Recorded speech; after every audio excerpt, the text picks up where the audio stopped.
नमस्ते दोस्तों, मेरा नाम भूषण खांडेकर है। मैं नागपुर से बिलॉन्ग करता हूँ और मैं आज 3.1 टास्क स्टैमरिंग इंटरव्यू ये करने जा रहा हूँ और मेरे साथ मेरी वाइफ श्वेता है। मैं उनके साथ ये स्टैमरिंग इंटरव्यू कर रहा हूँ। तो मैं हमारे बैकग्राउंड आपको थोड़ा बोलना चाहूँगा। ये मेरी वाइफ है श्वेता। नमस्ते। हमारी शादी 2007 में हुई थी। हमारा अरेंज मैरिज था और और फिर बाद में हमारी लाइफ ओके ओके चल रही थी और मैंने कभी उनके साथ ये जो मेरा इश्यू है, स्टैमरिंग का इश्यू है, ये मैंने उनके साथ कभी डिस्कस नहीं किया था अनटिल मैं अभी 2024 में एनसी में इनको साथ लेके आया था, जो कि जयपुर में हुई थी। और फिर उसके बाद हम उसके बाद उसके पहले थोड़ा सा मैंने इनके साथ बात की, मेरे को ऐसे ऐसे इश्यू है। तो फिर बाद में अब मैं इनको वहाँ एनसी में ज्वाइन करने के बाद मैं इतना अच्छा फील कर रहा हूँ क्योंकि मैं इनके साथ और भी रिलेशन, यानी कि जो मुझे लगता था कहीं कुछ कमियां थी, वो भी अभी मुझे मैंने डिसेंसिटाइज किया है स्टैमरिंग को। तो आज मैं इनका इंटरव्यू ले रहा हूँ। तो आपका फर्स्ट क्वेश्चन ये है कि आपने मेरे साथ शादी की है, तो आपको क्या लगता है कि मेरे स्टैमरिंग और अपने रिलेशनशिप के बारे में? नमस्ते, मैं श्वेता खांडेकर, वाइफ ऑफ भूषण खांडेकर।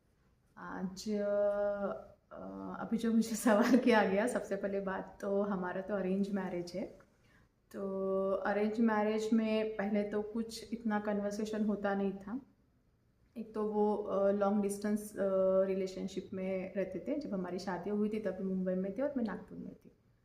तो उस वक्त तो कुछ उतना कम्युनिकेशन हो भी नहीं पाता था और जो भी होता था वो फ़ोन पर ही होता था। तो उस वक्त कुछ ये प्रॉब्लम है या फिर इस टाइप की चीज़ें होती है उनके साथ, तो वो मुझे कुछ कम्युनिकेट नहीं हुआ था और मुझे कभी फील भी नहीं हुआ। और शादी करने के बाद भी मुझे कुछ ऐसे लगा नहीं। हम लोग जॉइंट फैमिली में रहते थे, तो मतलब प्रॉब्लम इतनी ज़्यादा है, मतलब प्रॉब्लम है ये भी कभी मुझे फील नहीं हुआ स्टार्टिंग में। और इनको उतना फील होता है ये भी मुझे कभी मतलब समझ में आए नहीं इसके बारे में। और बाकी अभी जैसे उन्होंने बताया कि लास्ट 4 to 5 years बिफोर उन्होंने जब टीसा ज्वाइन किया तब उन्होंने ये जो चीज़ें हैं वो खुलकर बताई। तब तक तो हम लोग ऐसे एक्सेप्टेंस में जीते थे, मतलब इतना क्लियरली कभी कम्युनिकेट हुआ ही नहीं हमारे बीच में। ओके। सो आपको क्या लगता है कि ये जो स्टैमरिंग का इश्यू है, ये क्या है? ये एज अ डिसेबिलिटी है या मेंटल है, फिजिकल है? आपको क्या लगता है ये ऐसे क्यों होता है? डिसेबिलिटी नहीं बोल सकते एक्चुअली, जितना कि अभी मैं जानती हूँ या फिर समझती हूँ। डिसेबिलिटी तो बोल नहीं सकते। जब पर्सन थोड़ा इनकॉन्फिडेंट होता है, मतलब जब उसको कंफर्ट जोन नहीं मिलता है, तब शायद वो स्टैमरिंग करता है, क्योंकि सेम प्रॉब्लम मेरे लड़के में है। तो उसका भी वही वो उसी जब वो कॉन्फिडेंट नहीं होता, जब उसको शब्द नहीं सूझते बोल सकते क्योंकि वो अंडर कॉन्फिडेंट है उस वक्त, तो उस वक्त वो स्टैमरिंग करता है। बाकी अदर वे अदर टाइम वो पूरा नॉर्मली बात करता है। सेम प्रॉब्लम इनके साथ भी होती है। जब उनके साथ बल्क ऑफ मटेरियल है या फिर बोल सकते कि बल्क ऑफ वर्ड्स है तो वो कंटिन्यूसली बात करेंगे। लेकिन हाँ, जब हम लोग बोले कि कंफर्ट जोन में नहीं, अगर हम बाहर जा रहे और उनको वहाँ पे कोई चीज़ नहीं समझ में आ रही या फिर शब्द नहीं सूझ रहे, तब वो स्टैमरिंग चालू कर देते हैं। बाकी अदर वे में कोई प्रॉब्लम नहीं आती, बाकी फिर कैजुअली नॉर्मली चलते रहते। ओके। आपका नेक्स्ट क्वेश्चन ये है कि हम जैसे अ, लोगों को कुछ स्पीच थेरेपी लेनी चाहिए या फिर कुछ ट्रेनिंग लेनी चाहिए या फिर कुछ एडवाइस लेनी चाहिए? आपको क्या लगता है कि अगर किसी को पता ही नहीं कि ये कुछ मैनेज हो सकता है, कि इसमें हम 4-5 टेक्निक्स जो है वो यूज़ करके भी बात कर सकते हैं, तो आपको क्या लगता है कि ऐसे एडवाइस लेनी चाहिए क्या किसी ने? अगर स्टैमरिंग को कम करने के लिए कुछ स्पीच थेरेपी है या फिर कुछ टेक्निक्स है तो डेफिनेटली वो लेनी चाहिए। उससे जो भी कभी कभी हम सिंगल मतलब जब तक टीसा ज्वाइन नहीं किया था तो डेफिनेटली मेरे हस्बैंड ने जब तक टीसा ज्वाइन नहीं किया था तो तब तक उनको शायद टेक्निक्स भी पता नहीं थी। तो जो भी उनके कंफर्ट जोन वाले जो भी फ्रेंड्स है यहाँ तक के हमारे एक फ्रेंड्स के बेटे को भी बहुत ज़्यादा प्रॉब्लम है। तो हम मतलब इन्होंने शायद उनको भी कम्युनिकेट वो नहीं कर पा रहे थे कि उसका स्टैमरिंग कैसे कम किया जाए या फिर कुछ हुआ जाए। तो अगर कुछ टेक्निक्स है तो डेफिनेटली हमें वो उसको इम्प्लीमेंट करनी चाहिए। उससे हमारा कॉन्फिडेंट बढ़ता है और काफ़ी इम्प्रूवमेंट होता है। मतलब मैंने अभी देखा है 4-5 सालों में अभी काफ़ी इम्प्रूवमेंट हो चुका है। आपका एक थोड़ा सा इमोशनल सवाल मैं लेता हूँ इनका। अगर आपकी शादी मेरे सिवा किसी अच्छे अच्छे बोले तो नॉन PWS लड़के के साथ होती थी तो आपका आपके लाइफस्टाइल में कुछ चेंजेस या आपका एक्सपीरियंस क्या बोलता है? अभी तो उसके बारे में मैंने सोचा ही नहीं है।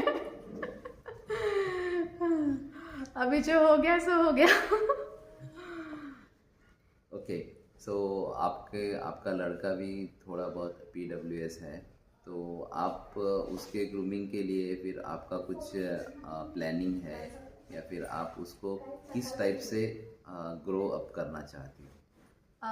अभी हमने एक्चुअली अभी इनको तो उस चीज़ का एक्सपीरियंस है इसलिए हमने अभी से उसके ऊपर वो चीज़ें स्टार्ट करना चालू कर दिया है।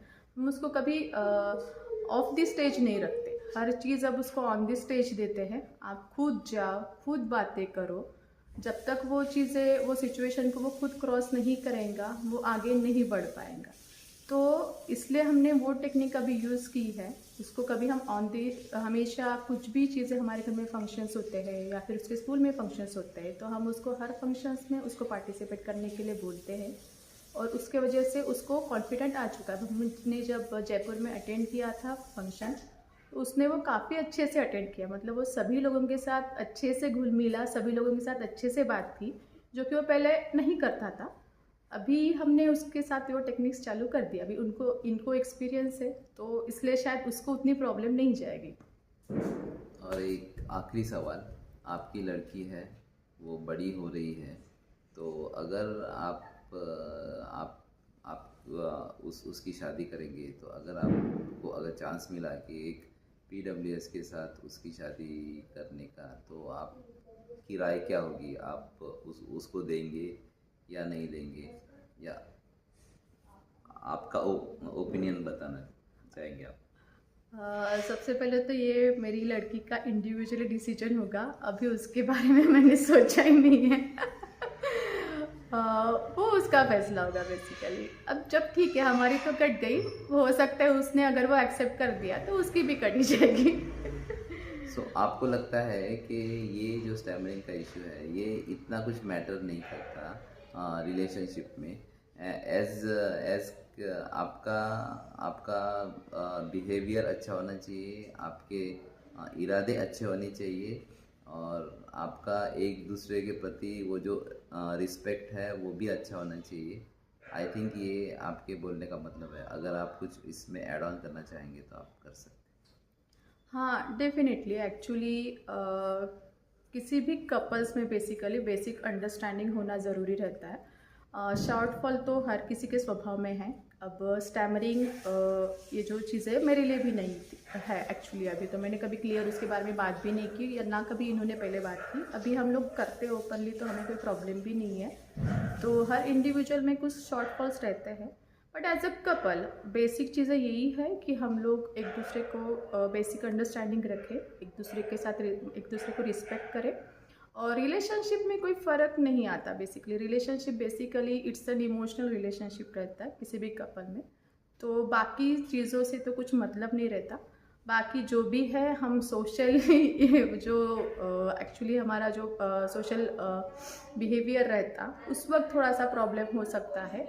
एक दूसरे के वजह से नहीं होता, बाकी लोगों के वजह से हो सकता है बट बाकी इन बिटवीन तो कभी कोई प्रॉब्लम नहीं आती।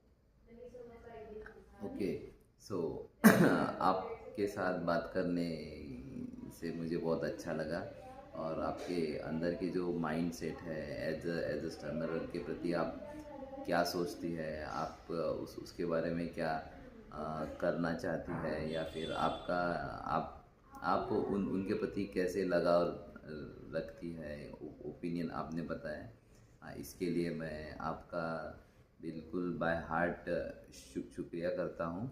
और ये जो अच्छा खासा 10 मिनट तक चला ये इंटरव्यू, मैं यहाँ पे ख़त्म करना चाहूँगा। Thank you. Thank you.